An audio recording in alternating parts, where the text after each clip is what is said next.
Halo teman-teman, perkenalkan nama saya Silmi Azahra. Kenalkan, saya Anissa Divakiansia. Hai, namaku Ivana Adinda. Halo, perkenalkan nama saya Dela Sriana. Hai, namaku Ananda Desemona. Halo, perkenalkan nama saya Siti Arika Mulidia. Halo, namaku Firda Anissa Prianti.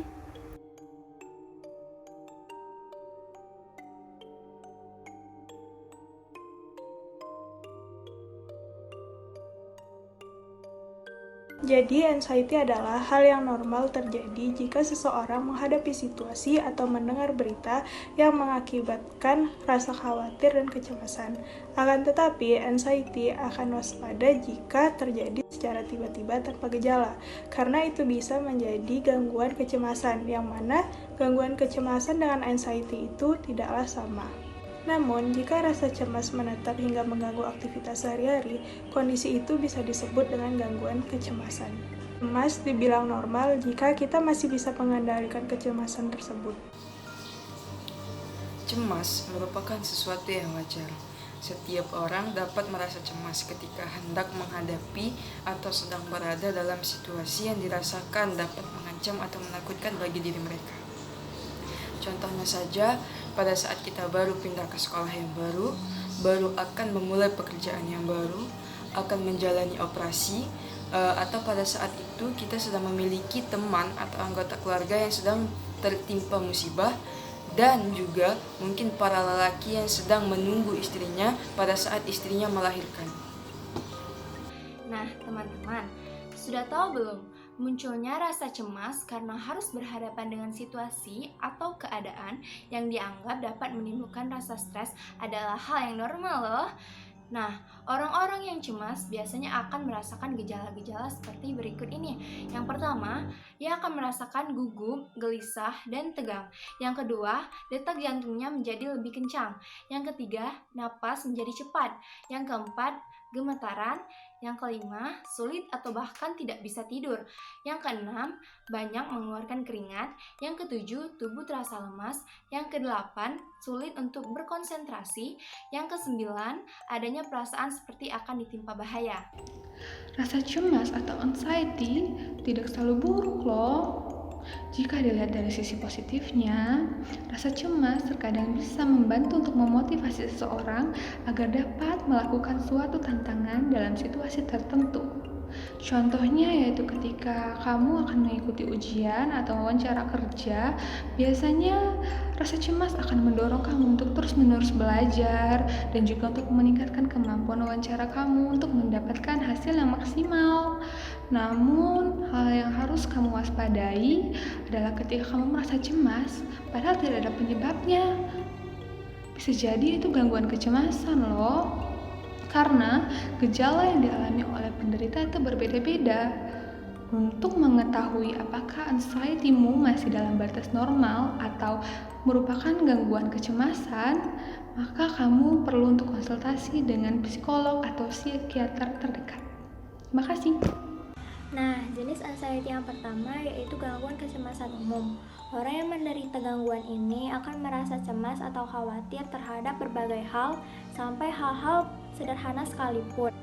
Anxiety yang muncul akibat gangguan ini akan dirasakan penderitanya setiap hari bahkan lebih dari 6 bulan. Akibatnya, para penderita akan mengalami kesulitan dalam melakukan aktivitas dan pekerjaan sehari-hari. Para penderitanya juga akan merasa cepat lelah, tegang, mual, insomnia, bahkan kesulitan dalam berkonsentrasi. Dan yang kedua adalah fobia. Fobia adalah gangguan anxiety yang membuat penderitanya memiliki rasa takut terhadap hal-hal yang tidak rasional, seperti ketika berada di ketinggian atau keramaian, atau takut terhadap hewan atau suatu benda lainnya.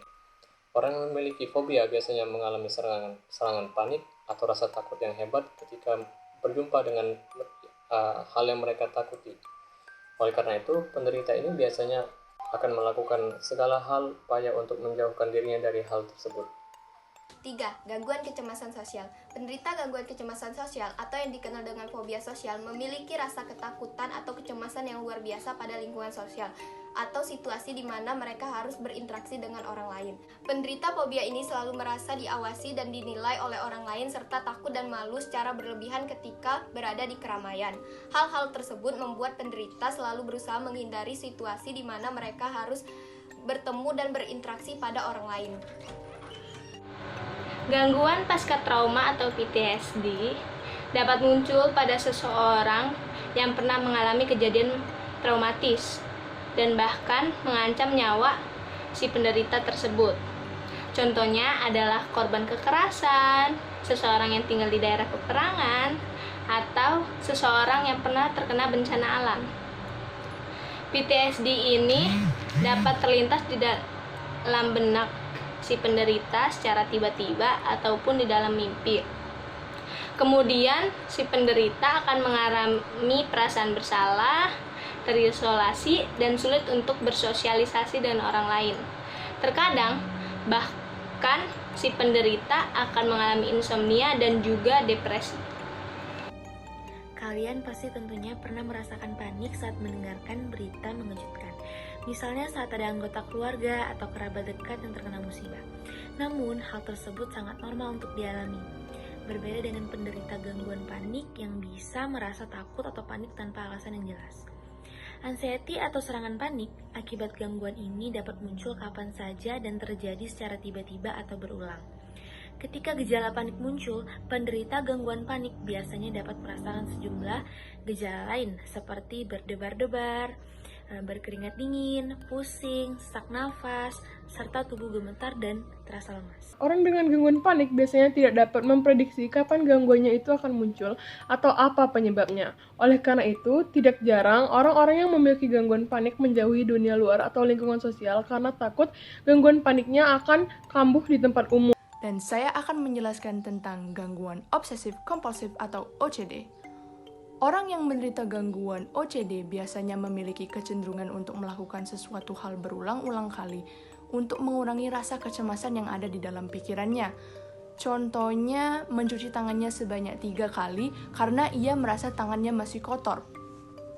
Gangguan ini sulit untuk dikendalikan, bersifat menetap, dan mudah kambuh kapan saja, sehingga membuat penderitanya merasa terganggu dalam melakukan aktivitasnya sehari-hari. Terdapat beberapa cara untuk mengatasi atau mencegah anxiety. Yang pertama, mengurangi konsumsi kafein yang berlebih. Kedua, mencukupi waktu istirahat atau waktu tidur. Ketiga, melakukan teknik relaksasi seperti meditasi atau yoga untuk mengurangi rasa stres. Keempat, melakukan aktivitas fisik seperti berolahraga. Dan yang terakhir, bisa dengan cara curhat dengan teman dan menceritakan tentang masalah yang dialami. Jika cara-cara tersebut sudah dilakukan dan faktor pemicu anxiety juga sudah teratasi, namun kecemasan masih belum hilang, sebaiknya konsultasi ke psikiater untuk menentukan penyebab dan jenis gangguan kecemasan yang Anda alami. Psikiater akan melakukan pemeriksaan psikologis.